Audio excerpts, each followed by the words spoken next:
mag od bura. Achako di wakili. Odhi ke lokruok machal nade kirango weche mag siasa. Joge Gachagua go loko e kinde ma iwacho ni Gachagua osemako joge ahinya mantiere masawa mara piny Kenya kata luora mara god Kenya.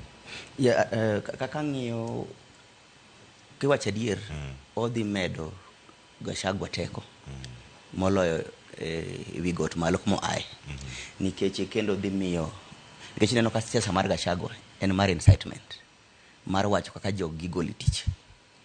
Makopio no chak wach committee ni odhi wacho ni ichaki neno ka gat manwa yiero sirikal ochako golowa to orwak jamano ko gochoni.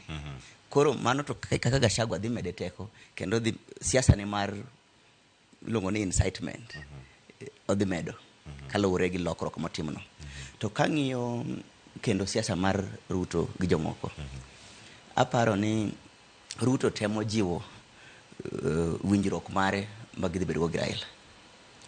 Koro ko adhi mbele, aparo ni wabro neno ka jog ODM siro jo Kenya Kwanza.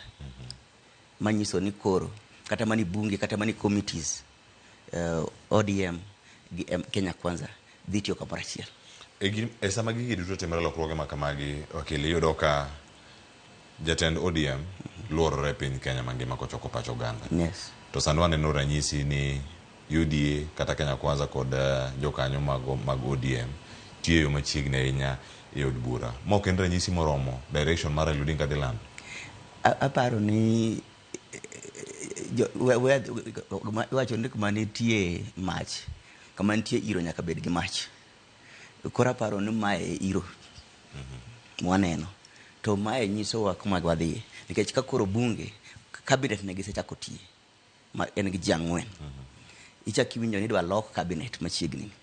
Sani iwinjo ka bunge be gisechako tiye magiriwore. Makiwinjo ka Milo Odhiambo koni minority whip, zero majority whip,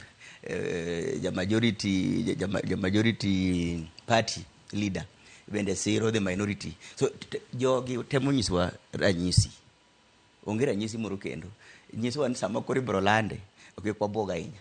Nikech gimoro amora nyiso ni ODM dhi tiyo gi Kenya Kwanza kata gi Ruto. Kora paro ni mano lendo madhi timore nikech sani Raila dhi landa ngo mopogre ka joge mabunge oseriwore gi jog Kenya Kwanza.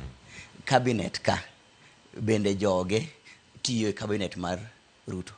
Kori paro no nyalo dhi direction mane. Onge ka jogi te family mari osedhi left, ina ne dhi right now idhi gi nga. Kora paro ni mara nyisi maler ma aparo ni ilongo nango we are being prepared. Imiyo wa preparation makende mondo wang'e kuma gichomo. Erokamano ahinya. Christian Mackenzie